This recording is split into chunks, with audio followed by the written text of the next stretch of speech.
Hello mga lods. So uwian na tayo mga idol. So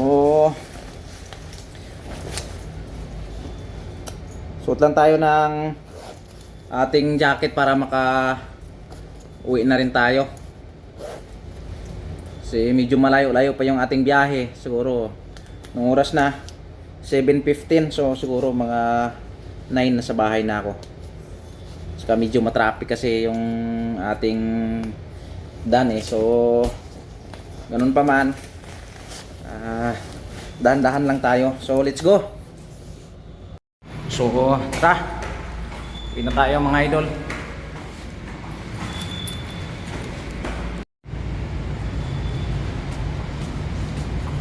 Yun.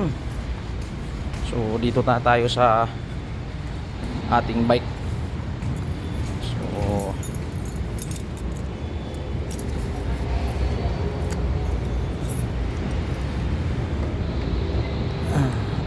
pandalin muna natin yung ating mga bike idol. So ang technique nyo idol para matagal masira yung bike nyo, sipain nyo muna na hindi nakasusi para yung langis sa makina mag-mix.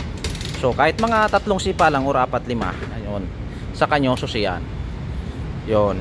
So saka sipain yun, diba, para matagal yung buhay ng motor natin mga idol. Yun ang technique dyan. Kaya huwag nyo kagad sipain. Sipain nyo muna na hindi nakasusi yung motor para mag-mix yung langis mga idol. So let's go. Yan o, okay naman yung gulong natin. So nilagyan ko na ng sealant to mga lods. Yan, nakasilant na yan. So wala na tayong pangamba dyan. Ganun din dito sa harapan, nilagyan ko na rin ng sealant yan. So tara, uwi na tayo.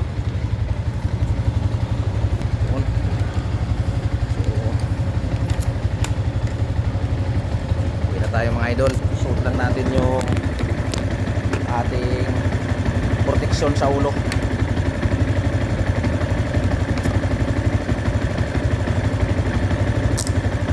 Let's go.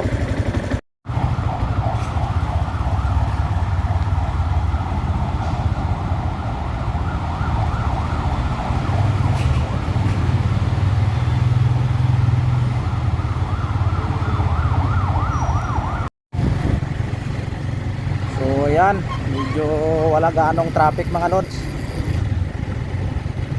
So maganda yung biyahe natin ngayon kasi hindi tayo dumaan dito sa Commonwealth.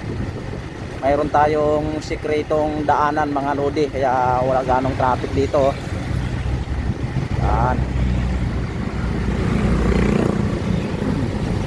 Pag ganito pa naman yung kalsada, wala ganong traffic, napakasarap magbiyahe mga idol.